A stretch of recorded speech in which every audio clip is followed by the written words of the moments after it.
السلام علیکم ورحمۃ اللہ وبرکاتہ۔ پہلے اسباق میں ہم نے فعل ماضی اور اس کی گردانیں اچھی طرح یاد کی تھی۔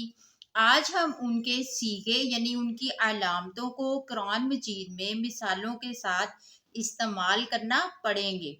تو شروع کرتے ہیں۔ آج ہم دو علامتوں کے بارے میں پڑھیں گے۔ تا زبر تا واحد مذکر کے لیے تو نے، تا زیر تی واحد مونس کے لیے اس کا ترجمہ بھی تو نے کیا جاتا ہے۔ پہلے ہم پڑھیں گے تا زبر تا۔ یہ دونوں علامتیں فعل کے آخر میں آتی ہیں۔ تا زبر تا اور تا زیر تی یہ دونوں علامتیں فعل کے آخر میں آتی ہیں اور ان کی موجودگی میں گزرے ہوئے زمانے کا ترجمہ کیا جاتا ہے، یعنی کہ فعل ماضی کا ترجمہ کیا جاتا ہے۔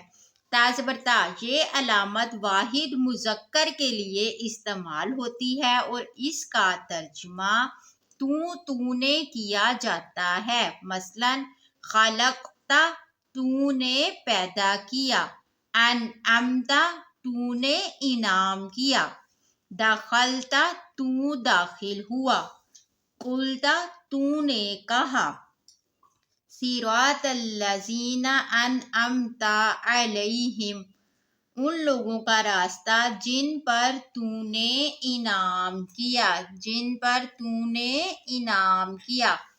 تا زیر تی یہ علامت واحد مونس کے لیے استعمال ہوتی ہے۔